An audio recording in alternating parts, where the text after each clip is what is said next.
This is Cantor Pamela Cecile. I want to wish you all Shana Tova Umetucha. May it be a sweet, happy, and healthy new year for everyone. Wish you a happy and healthy new year. Happy New Year from the Conroys! I want to wish everybody a happy and healthy new year. Shana Tova. Shana Tova from Beth and Jim Rosenbluth. Everyone, please have a happy and healthy new year. Be well and stay hopeful. L'Shana Tova, y'all. From the Krasner Margolis. household, Happy New Year. May we all have a sweet, happy, healthy, and hearty new year. L'Shana Tova. Love you.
healthy new year for everyone.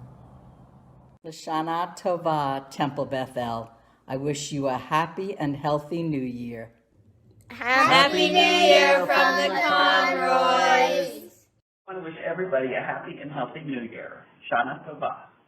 Shana Tova from Beth and Jim Rosenbluth. Everyone, please have a happy and healthy new year. Be well and stay hopeful. Lashana Tova, y'all. From the Krasner Margolis, household, Happy New Year. may we all have a sweet, happy, healthy, and hearty new year. Lashana Tova. Love you.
wish you all Shana Tova everyone.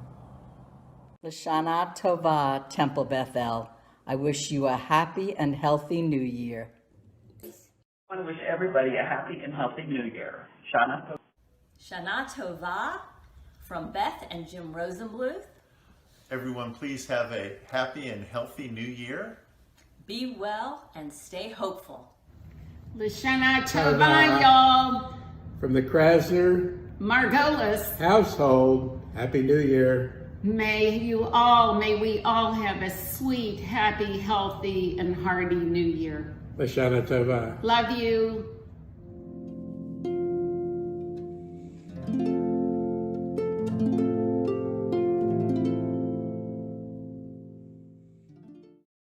Kol Nidre, once again, a night of deep and sincere confession, a night of urgently asking forgiveness.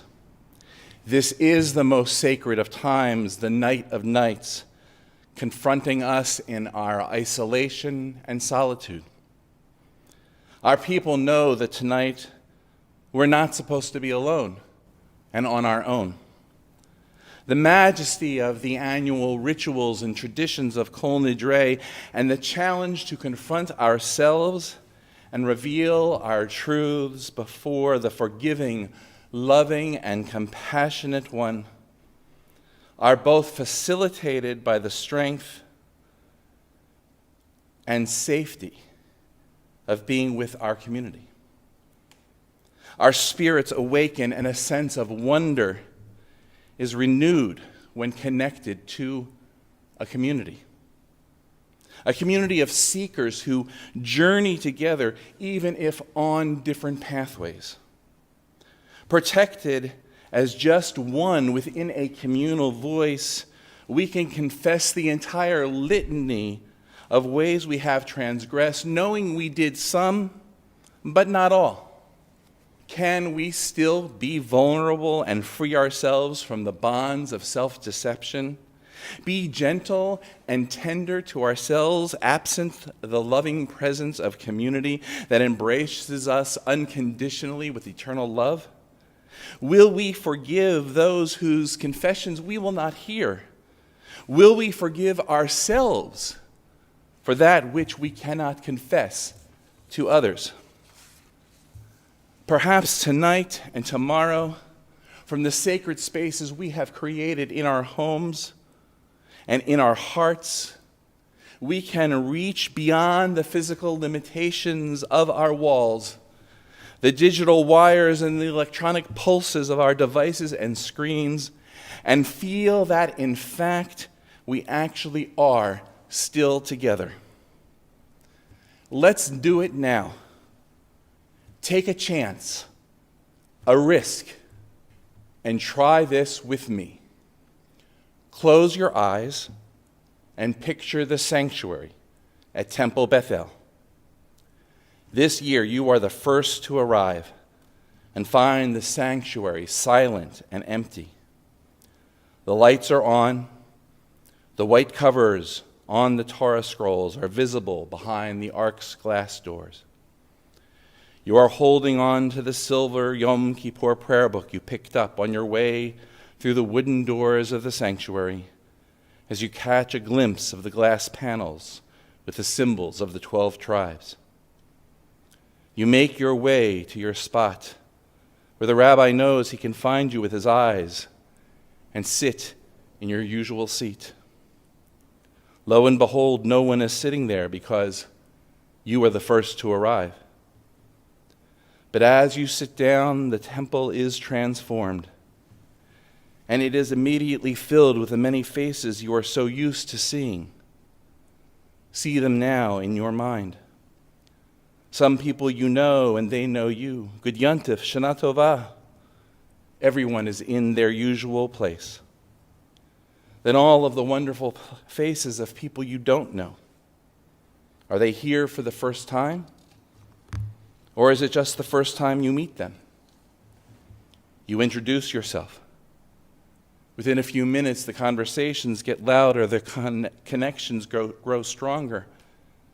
And in the blink of an eye, you have linked yourself, your spirit, your soul across the physical spaces that distance us, across the millions of wires that entangle us, created an antidote to the isolation that we thought praying alone would be. You can open your eyes now. On this Yom Kippur, we are one community. Many places, many voices. Many of us tonight having a tough time hearing because we can't quite make out what each other is saying. But we know we are all here, together, in unity, in mutual support and solidarity, as we stand before the Holy One of blessing to confess the ways we have stumbled, to be released from the promises we made but could not fulfill, to forgive each other and forgive ourselves, to feel that forgiveness from above, from around, and from within, as we now begin Kol Nidre. What an extraordinary gift it is. What a blessing. What a miracle to have been raised by imperfect parents who did all their very best to share our life with a partner no more flawed than we are, to count as a friend one who understands and accepts us most of the time. How brave, how hard it is to be good enough in our ties to one another, to give even when we're exhausted, to love faithfully, to receive with grace the love imperfectly offered to us. Can this night set us free from the tyranny of expectations? Can this night release us from fantasies impossible to fulfill? We resolve this night to embrace the practice of forgiveness, to forgive others who failed to be all we hoped they would be. We declare this night that we will cherish goodness wherever it is found and open ourselves to the gifts that are before us. The human spirit is the lamp of God, searching out what lies within us. Guided by the flame of conscience, on this sacred night, we search for truth. Shine your light upon us as we strive to serve you. May we find safety in your faithful love. We light the flame of healing and forgiveness on this atonement night. We give thanks for love.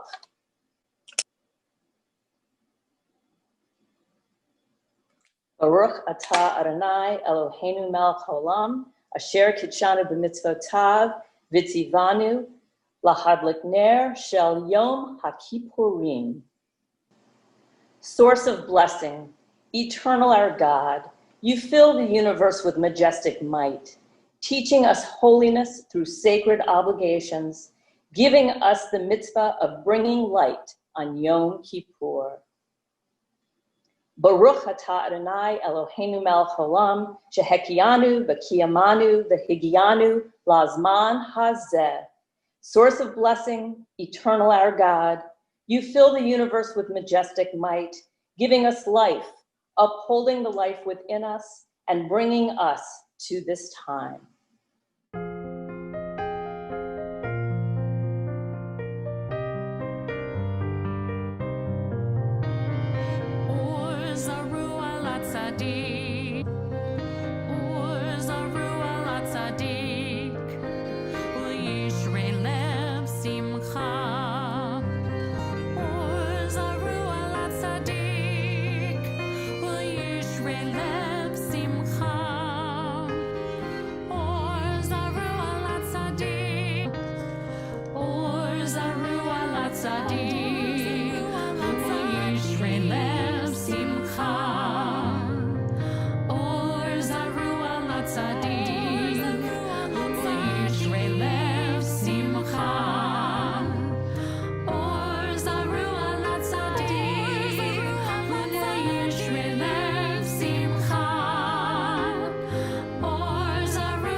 From these sacred words, we now continue with a series of songs and prayers that helps us to create a sense of sacred community, a kihila, on this sacred night.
Each of us enters this sacred pause of Yom Kippur with a different need. Some hearts are full of gratitude and joy, overflowing with happiness and love, brimming with joy, eager for each new day, striving to make the world fair, recovering from illness, escaped some misfortune. We rejoice with each of them. Some hearts ache with sorrow, weighed down with disappointment. They have tasted despair. Some felt betrayed and others unloved. Children and parents lie on a bed of pain. Death has taken those whom they cherish. May our presence and strength bring them comfort and support. Some hearts are embittered. They have sought answers in vain. Ideals are mocked and betrayed. Life's meaning and value eludes them now. May their hope be restored, for we too are searching. If we search together, we will give courage to one another. Some spirits hunger. They long for connection. They crave understanding. They yearn for the warmth of human kindness. On this Kol Nidre, this is our call. In our common need and striving, may we gain strength from one another. May the distance of separation never prevent us from sharing our joys, lightening each other's burdens, nor lifting the spirit of our community in the prayers of our hearts. What is chesed? It is usually translated as kindness, but it also means love. Not love as emotion or passion, but love expressed as deed. Theologians define chesed as covenant love. Covenant is the bond by which two parties pledge themselves to one another, agreeing to join their separate destinies into a single journey that they will travel together. Chesed is the love that is loyalty, and the loyalty that is love. It is born in the generosity of faithfulness, the love that means being ever present for the other, in hard times as well as good. Love that grows stronger, not weaker, over time. Those who know it experience the world differently from those who do not. It is not for them a threatening and dangerous place. It is one where trust is rewarded precisely because it does not seek reward. Chesed is the gift of love that begets love.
There are those who struggle for a day, and they are good. There are those who struggle for a year, and they are better. There are those who struggle for a lifetime. They are the indispensable ones.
Pray as if everything depended on God.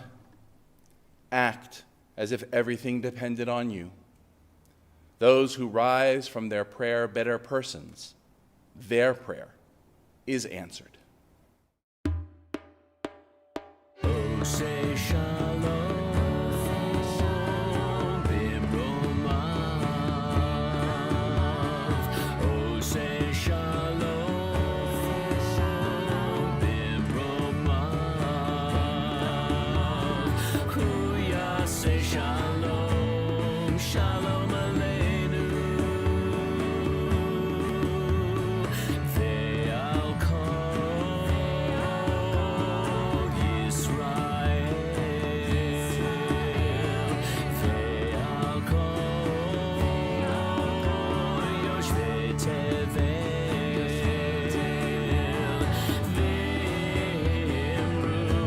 v'imru amen.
During the last 15 minutes, we have prayed together, we have sung together, we have created this sense of community together, even though we are apart.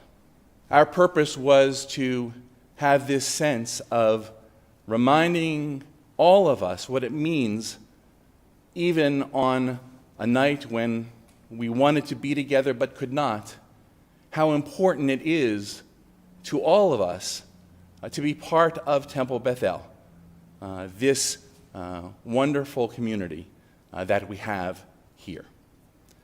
And so we'd like to turn now to a family that finds deep meaning being part of our community, the Branchiks.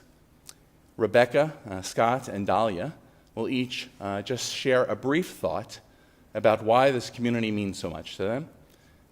This night falls on the 10th anniversary of when Rebecca first spoke on Kol Nidre to share with us the meaning of her connection to our community. Good Yontif. Tonight marks 10 years since the last time I spoke at Kol Nidre services.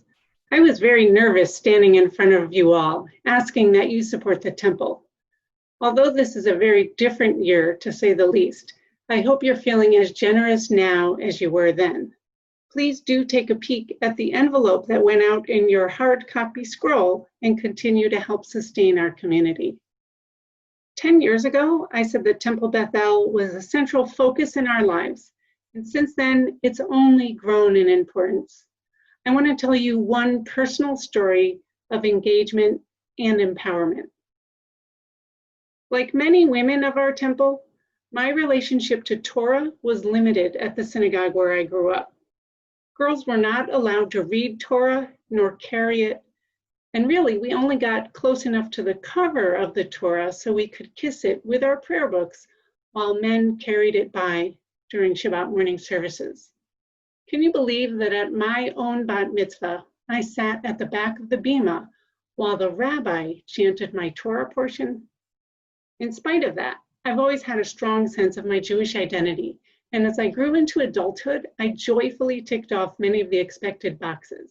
Hillel at college, Hebrew study in Israel, Jewish leadership roles, and active membership in our synagogues. And yet, I never learned to chant from the Torah. While quite familiar with its content, the physical presence of the Torah remained a mystery. Then, just 8 years ago, a temple family asked me to chant Torah at their daughter's bat mitzvah. 30 years after my bat mitzvah, this was the moment I had been waiting for. I jumped at the opportunity that I'd never been given before. I studied my heart out, all the while wondering what my Orthodox grandfather would have said. I concluded that he would have been proud to see Lador Vador from generation to generation in action. Since then, I've been honored to not only chant Torah dozens of times, but to also teach it to B'nai Mitzvah students, including my own daughter. I've taught mothers and grandmothers who wanted to read Torah for the first time at their family's B'nai Mitzvahs. It may sound to you like I'm telling you what I have given to Temple Beth-El, but actually, this is what I have received. Can you imagine the thrill of helping someone make the ancient words of our people come alive? Think of the privilege of witnessing the awe on a woman's face as she hears herself chant Torah for the first time, just as her father or grandfather did decades ago. Whether at Simchat Torah or Shabbat morning services, Rabbi Torah has encouraged all of us to get up close and personal to the Torah. My temple friends and I have shared beautiful moments when we've had to re-scroll a Torah, handling it with confidence and pride. Rabbi has shown us that the Torah is not something to be feared, as was the impression I was given as a child, but something to be touched and felt, hugged as we march it around temple, and cradled as we pass it from grandparent to the bar or bat mitzvah. This too is what Lador Vador is. And this is what Temple Beth-El means to me. L'Shana Tova, an easy fast. Rebecca and I joined Temple Beth-El about 13 years ago. If you know us, you can probably guess who drove that bus. Growing up, you might not have known my family was Jewish. We had a Christmas tree and believed in Santa Claus. We ate pepperoni pizza and Chinese spare ribs. The 5 of us went to temple once a year and had to elbow my dad to stop snoring. Chuck Barancic had to attend shul 6 days a week as a kid. He would have rather been boxing at the YMCA or playing chess with his brothers. Suffice to say, it backfired.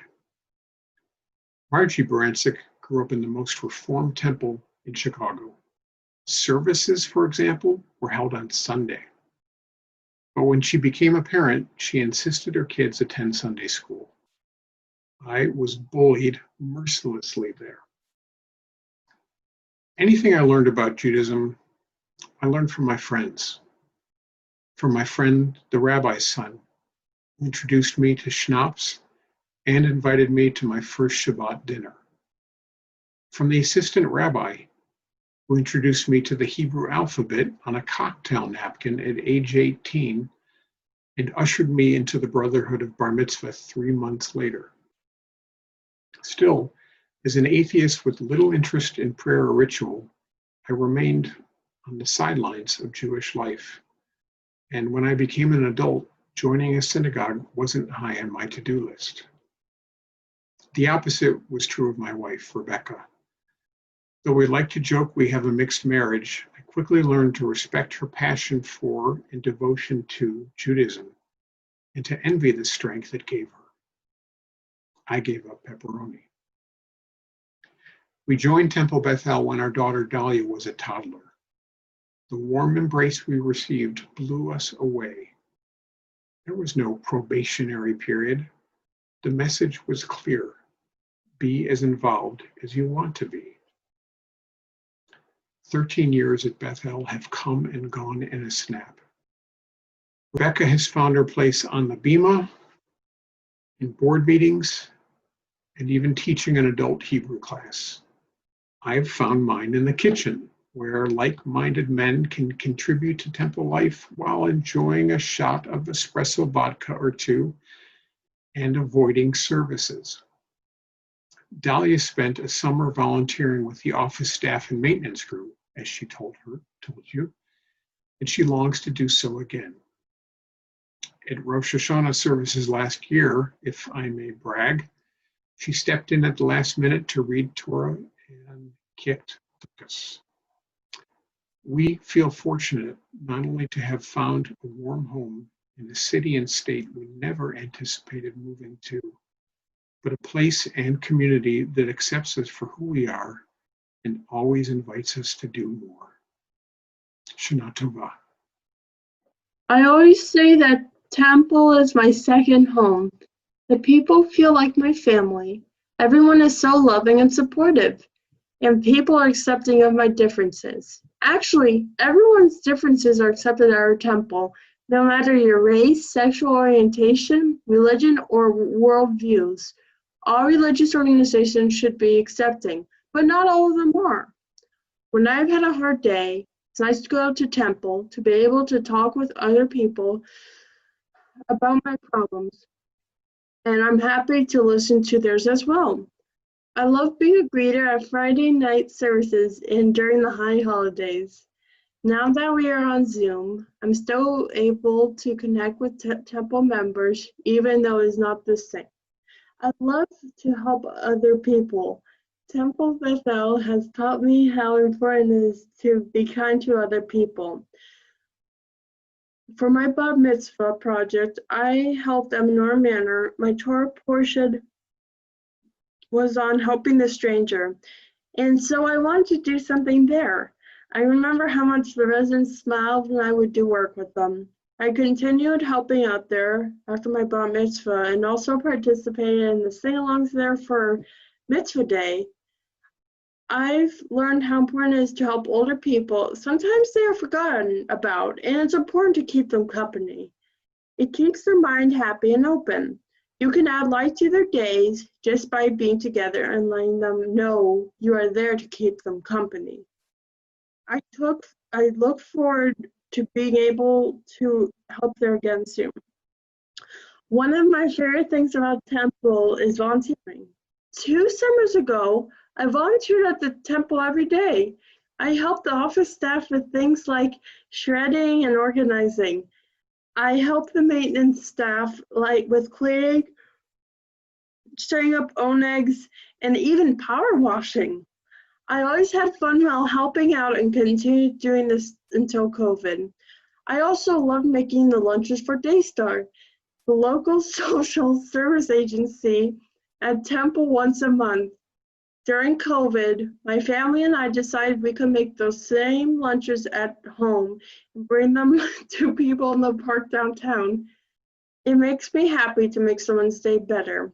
Working hard, having courage, and being loving are important characteristics which Temple Beth-El has helped me develop. My family and I wish you a Shana Tova and a year of health and happiness. On behalf of our co-presidents, Stephanie Margolis and Lisa Cohen, and our entire community, I want to thank Rebecca and Scott and Dahlia for such beautiful and meaningful words. We are so proud and so blessed to have them as part of our community. We transition now into the next part of our service. Having affirmed and created this sense of one community, we now know that as one community we can return. We can create this sense of teshuvah. We seek shalom, which, as we know, is not only peace, but is to be complete. And in that completion, we know that we can achieve it through confession, through forgiveness, and renewal. Shalom Rav. Shalom Rav al Israel Amcha Tarsim Leolam. Shalom Rav al Israel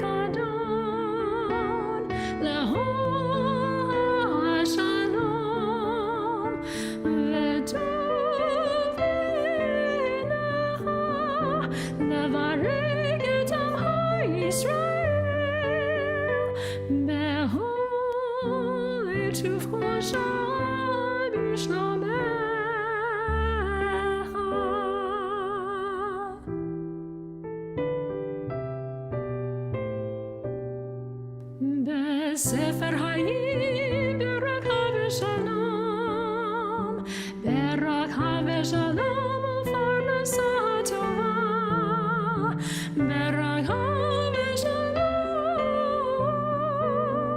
ניזכר ונכתב לפניך, אנחנו בעולמך בית ישראל, לחיים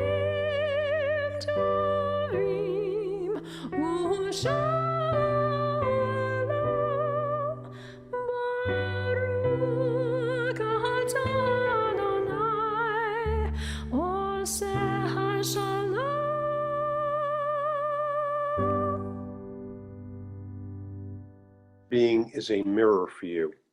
If there is love and compassion in your soul, you will see the goodness in others. If you see a blemish in another, it is your own perfection you encounter.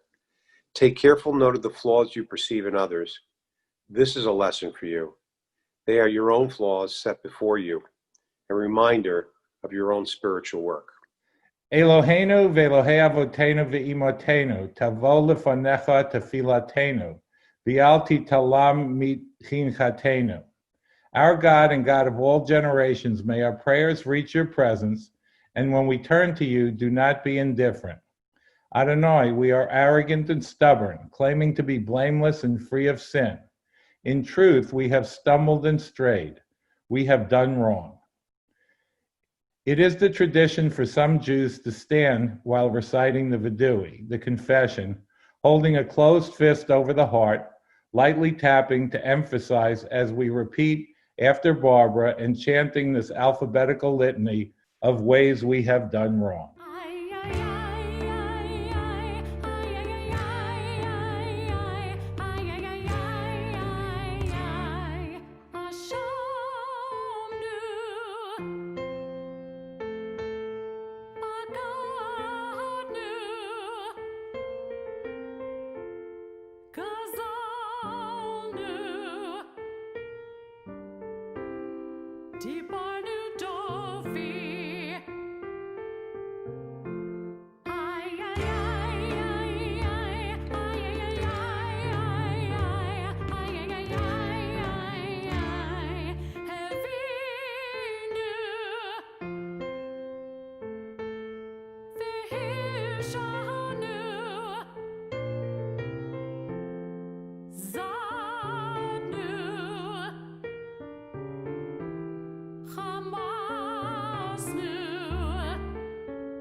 Please join with me as we recite in one collective voice the Vidui Rabbah, the confession of the ways we have wronged God. For these sins, O God, we ask forgiveness. Al chet shechatanu lefanecha, bezadon uvishgaga, v'al chet shechatanu lefanecha, b'dibur peh. The ways we have wronged you deliberately and by mistake, and harm we have caused in your world through the words of our mouths. Al het shechatanu lefanecha bi'imutz halev, v'al het shechatanu lefanecha b'tifshut peh. The ways we have wronged you by hardening our hearts, and harm we have caused in your world through careless speech. Al het shechatanu lefanecha b'hachash uvchazav, v'al het shechatanu lefanecha birchilut. The ways we have wronged you through lies and deceit, and harm we have caused in your world through gossip and rumor. Al het shechatanu lefanecha biflilut, v'al het shechatanu lefanecha b'zilzul horim umorim. The ways we have wronged you by judging others unfairly, and harm we have caused in your world through disrespect to parents and teachers. Al het shechatanu lefanecha the vidui peh, v'al chet shechatanu lefanecha, behon a'at re'ah, the ways we have wronged you through insincere apologies and harm we have caused in your world by mistreating a friend or neighbor. Al chet shechatanu lefanecha, bechozek yad, v'al chet shechatanu lefanecha, b'masa uvmatan, the ways we have wronged you through violence and abuse, and harm we have caused in your world through dishonesty in business. For all these failures of judgment and will, God of forgiveness, forgive us, pardon us, lead us to atonement.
Al chet shechatanu lefanecha, the ways we have wronged you openly and secretly, and harm we have caused in your world by losing self-control.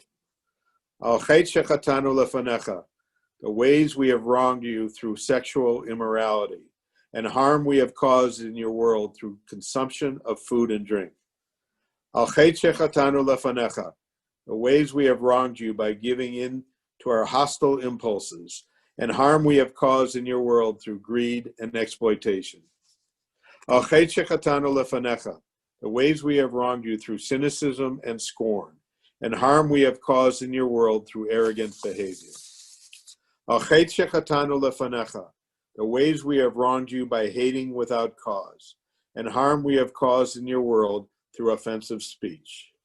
Al chet shechatanu lefanecha, the ways we have wronged you with a slanderous tongue, and harm we have caused in your world through a selfish or petty spirit.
The essence of atonement. Our sins are like veils upon our faces, hiding us from our Maker. The medieval poet Moses ibn Ezra gives us a striking image for the 10 days of repentance that culminate in Yom Kippur. Our sins are like a veil covering the face, separating us from God, from the people in our life, from our true self. The process of teshuvah, repentance, literally return, is meant to return us to our core, the person we really are, the good and worthy human being masked behind the veil. Teshuvah represents an optimistic outlook on life. Change is always possible. Wrongdoing does not stain us forever. A veil can be removed.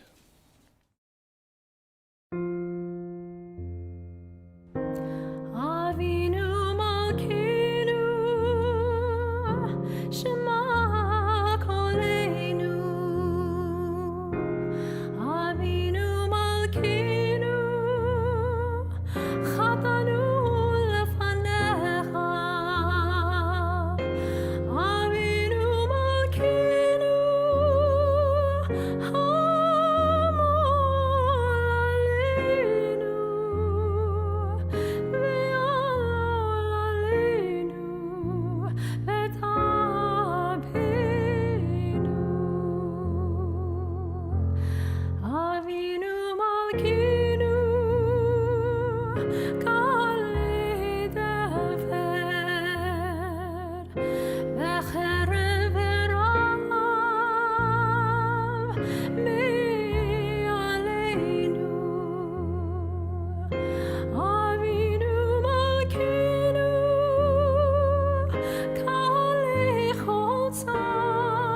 Hadish Alenu, Shana Tova, Avinu Malkeinu,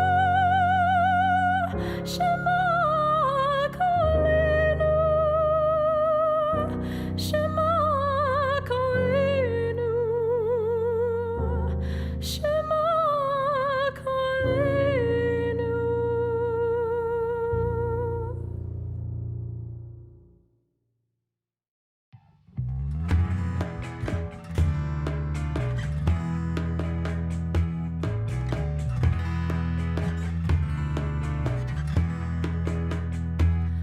Avinu Malkeinu,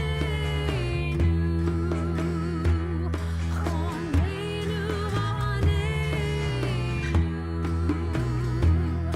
Avinu Malkeinu, Chonenu v'aneinu, Ki ein banu ma'asim, asim anu. Tzedaka v'chesed, asim anu. Tzedaka v'chesed, le'hoshienu. Avinu Malkeinu, Chonenu v'aneinu. Avinu Malkeinu, Chonenu v'aneinu, Ki ein banu ma'asim.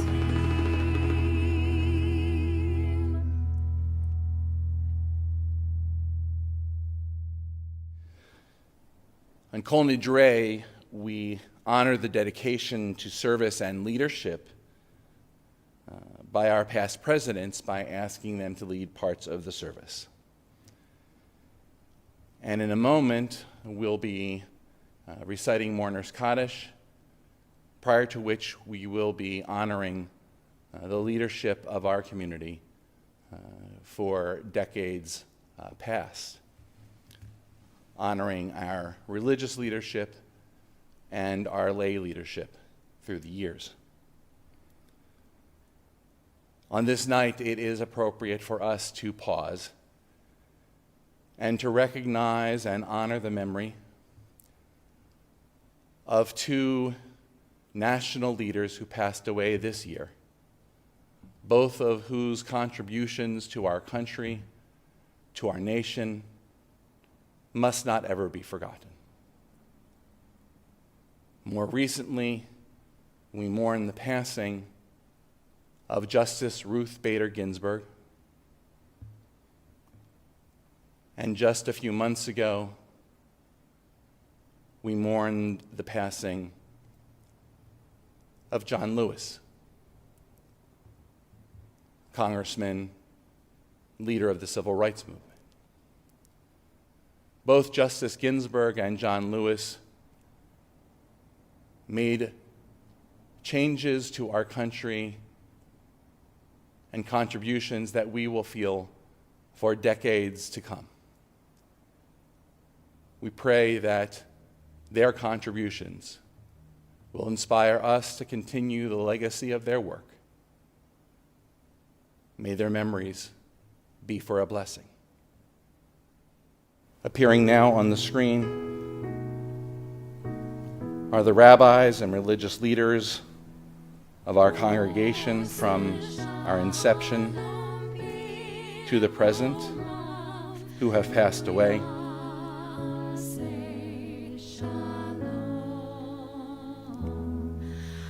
Zichronam livracha.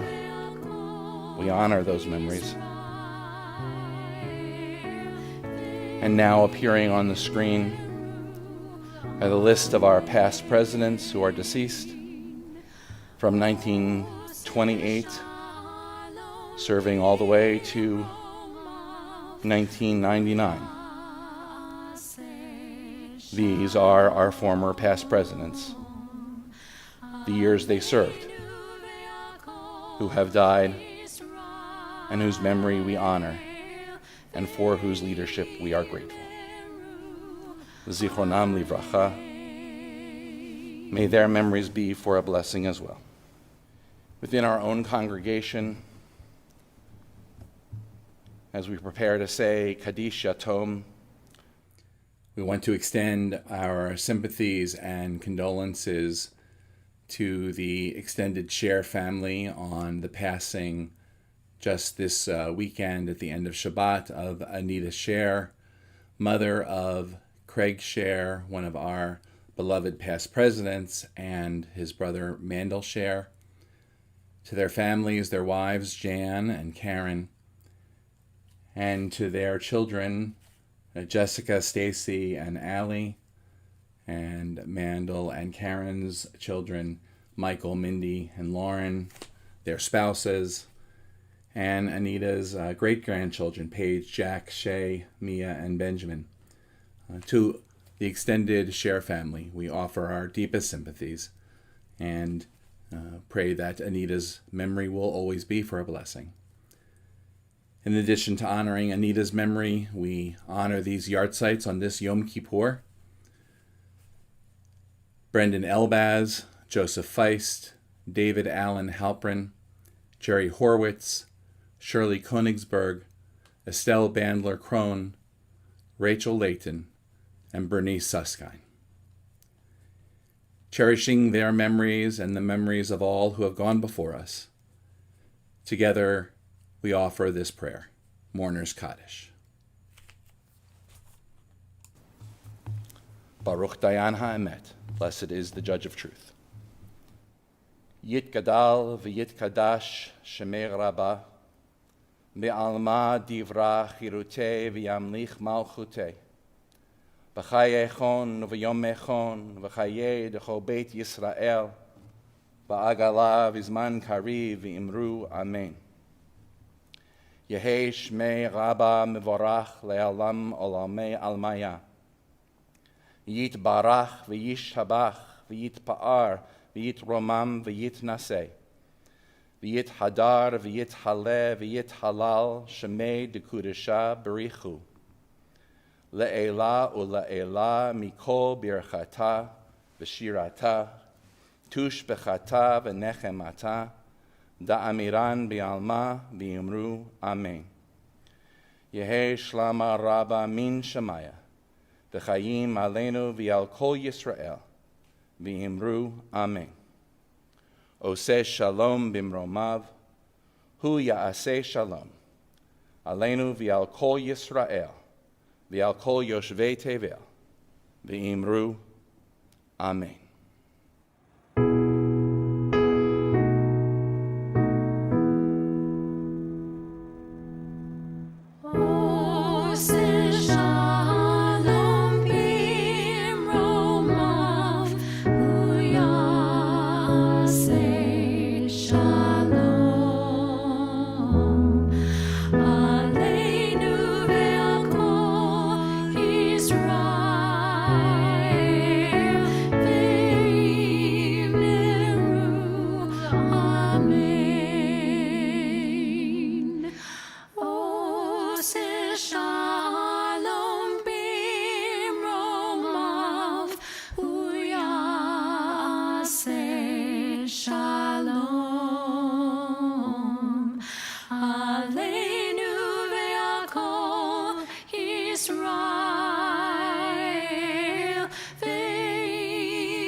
L'shana tova tikatevu v'techatemu, may you be inscribed and sealed for a good year. Gemar chatima tova, may the final inscription be for good. My sermon, The Mirror of Truth, will begin in just a moment. And we wish you all a meaningful fast. An ancient Japanese folk tale, the Matsuyama mirror, tells of a gift a young man brought to his wife from the great city while their daughter was still a baby.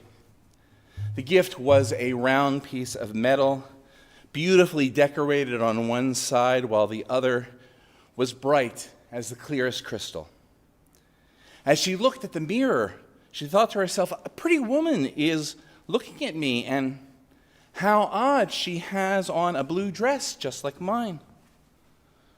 Learning that the mirror showed her own reflection, she decided that such a thing was far too precious for everyday use and soon stored it away carefully among her most valued treasures. The daughter grew into the very image of her mother, beautiful both inside and out, but the mirror stayed carefully hidden away lest it breed a spirit of superficial pride. The young woman grew up knowing nothing of her own good looks or of the mirror which would have reflected them. On her deathbed, the mother gave the mirror to her daughter, eliciting a promise to look into the mirror every night and every morning. There you will see me and know that I am still watching over you. The daughter never forgot, and every morning and evening took the mirror from its hiding place and looked in it long and earnestly. There she saw the bright and smiling vision of her lost mother, not pale and sickly as in her last days, but the beautiful young mother of long ago. At night she told the story of her trials and triumphs of the day. In the morning she looked for direction and encouragement in whatever might lie ahead. Day after day she lived as in her mother's sight, carrying forward her legacy and her values, unknowingly making them into her own truths, the character that defined her own true self. Kol Nidre.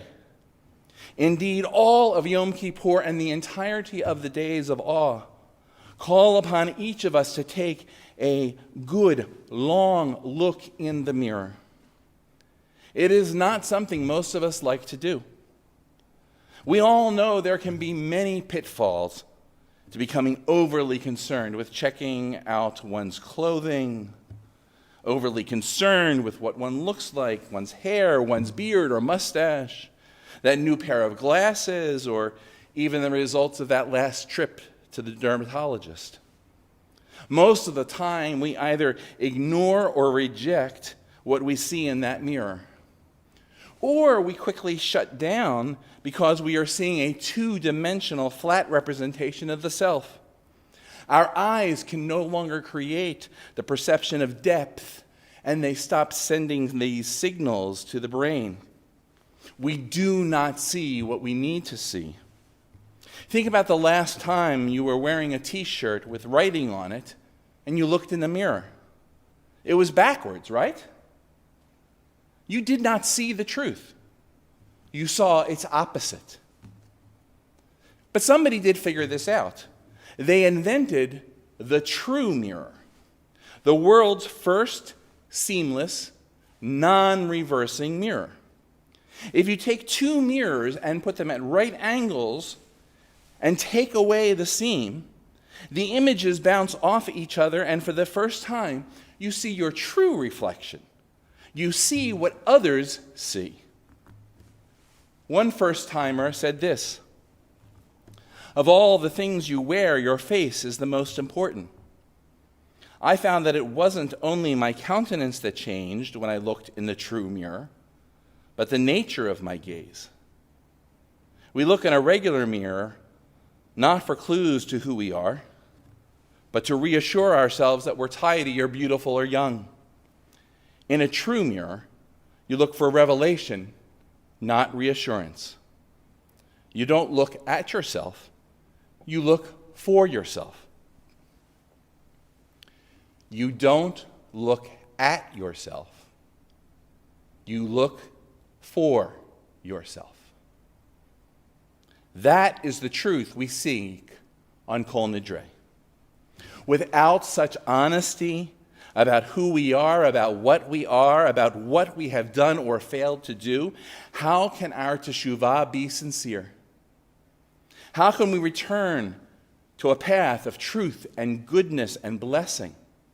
How can we repair what needs to be fixed inside of ourselves, in our community, or in our society if we cannot look at the truth within and around? Earlier tonight, I mentioned two individuals, both of whom died this past year, Congressman John Lewis and Supreme Court Justice Ruth Bader Ginsburg, both of whom were trailblazers in life as in death. The first two individuals to lie in state in the rotunda of the Capitol as a black man, John Lewis, and as a woman, Justice Ginsburg. Their lives reflected a lifelong commitment to see truth, to speak truth, to pursue truth, and fix what they could in our country in their lifetimes. Congressman Lewis spoke with a voice of moral clarity. He acted with intention and purpose, pursuing amongst many other concerns equal access for the right to vote.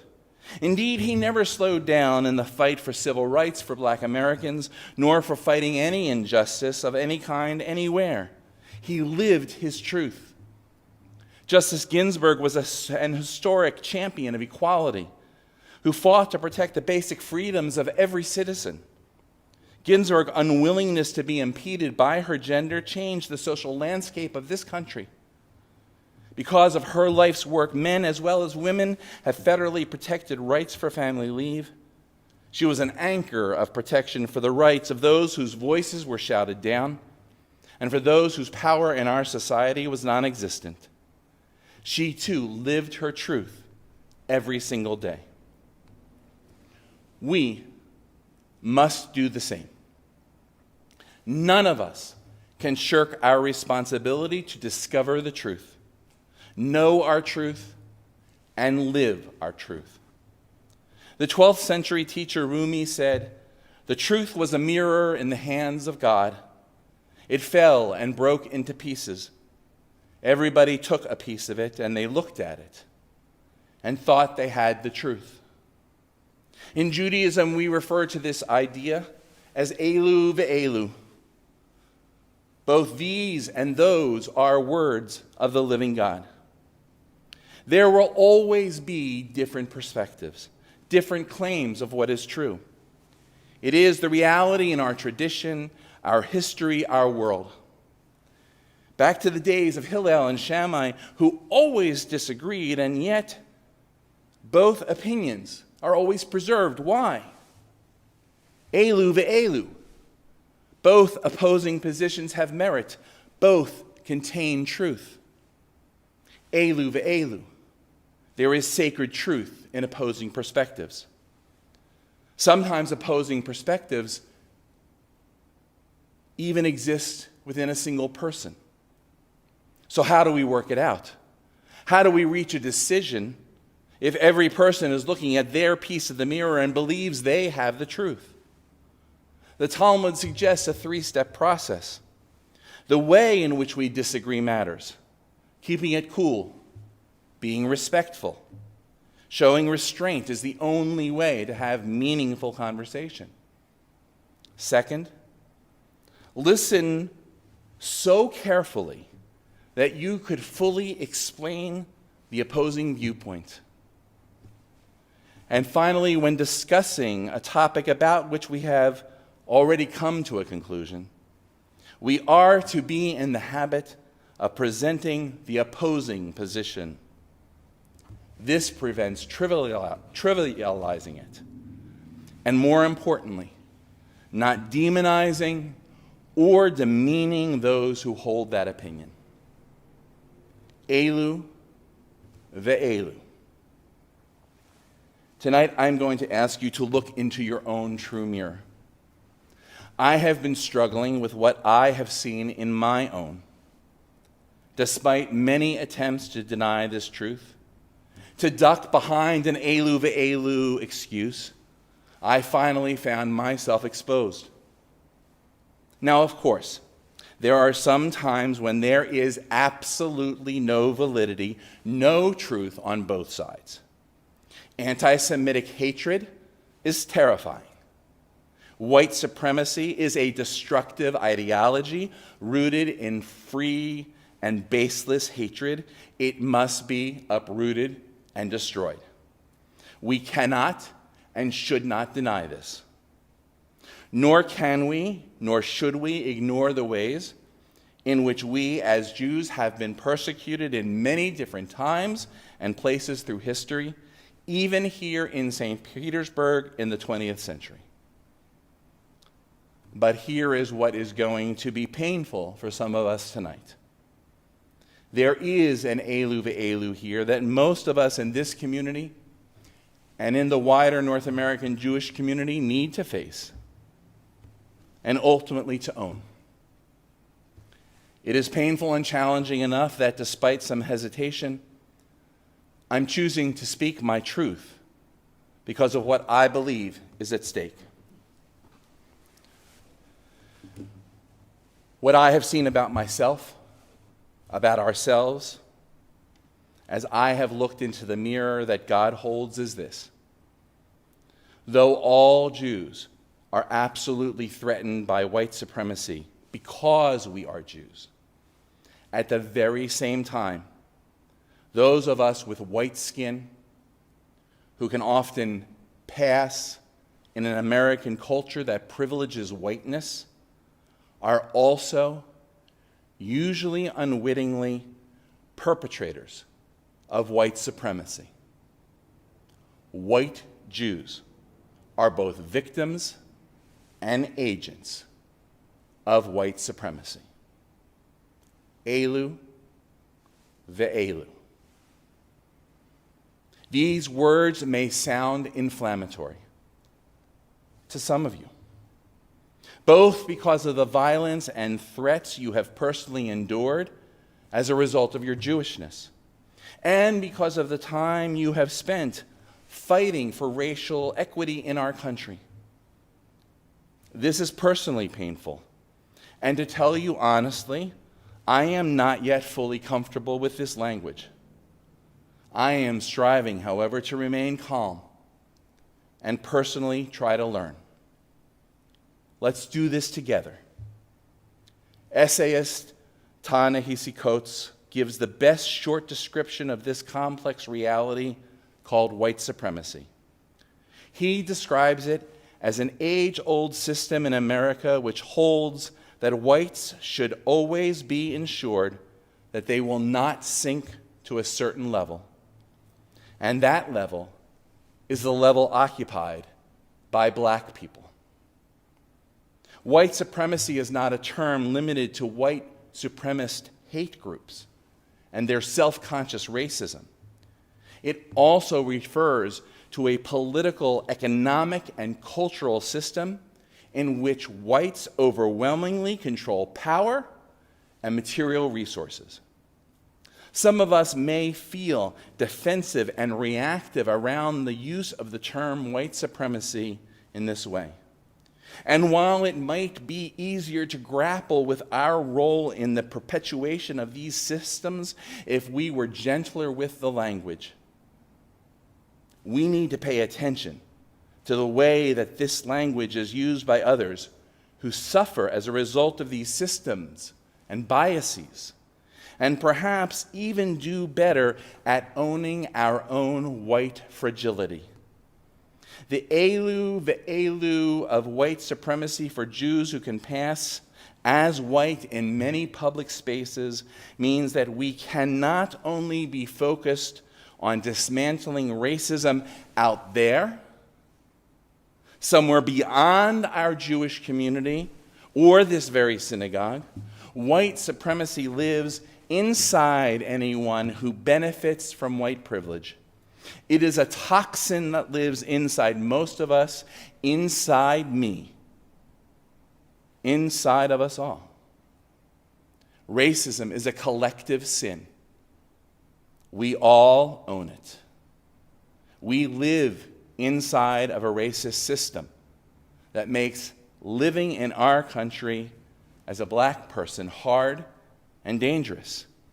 It makes black children with toy guns a target for death, while white children with real guns are protected.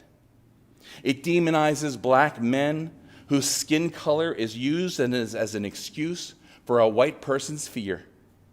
We are part of and live in and breathe the air of a country in which black mothers have a much higher risk of dying during labor, that has seen outsized COVID deaths in the black community, that has inspired our school to prisons pipeline, that last week failed to bring charges against the police who murdered Breonna Taylor. So we are responsible too. This is our cheshbon too. Let us understand the difference between being uncomfortable, which I know we all are, and being threatened, which is the daily existence of living while black in most of our country. There's no way to tell the truth about race in this country without we white people becoming uncomfortable. Because the plain truth is that if it were up to people of color, racism would have been resolved, over and done a long time ago.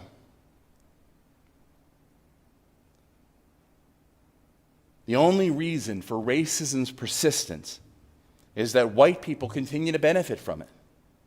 Avoiding and sugarcoating this truth is killing people of color. Silence for the sake of making white people like me comfortable is a luxury that I say I can no longer afford, I say we can no longer afford.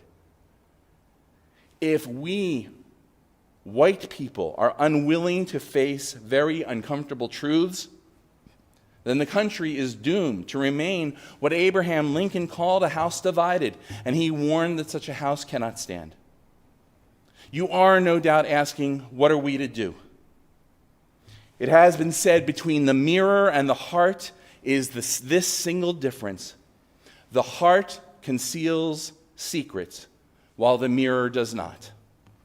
So it would seem that we are at this moment in our lives and in the life of our community, our society. Indeed, I fully believe in 6 weeks' time, in the life of our nation, when we must all look at what we see in the mirror. We must look at our white faces and see whether we want to go on in the same fashion as before, or whether, in the immortal words of Ruth Bader Ginsburg, we will fight for the things that you care about, but do it in a way that will lead others to join you. Let us not forget that this is Yom Kippur. It is the Day of Atonement, the holiest day of our calendar, when we acknowledge the ways in which we have done wrong in the past and commit to do it differently in the future. When could there be a more propitious time to consider a deep and lasting stare into the mirror of truth? This is the day when we ask for forgiveness, when we forgive each other, and I think sometimes more importantly, we forgive ourselves. Let this be a night of forgiveness. Let Kol Nidre cancel out the promises we have made, but with good effort have not been able to fulfill. May each of us forgive ourselves, because deep within our soul we know this truth. When we forgive, we do not change the past, but we do change the future. Gemar Chatima Tova. May you be inscribed for a year of goodness, honesty, and justice in 5781. And may your fast be meaningful. Shana Tova.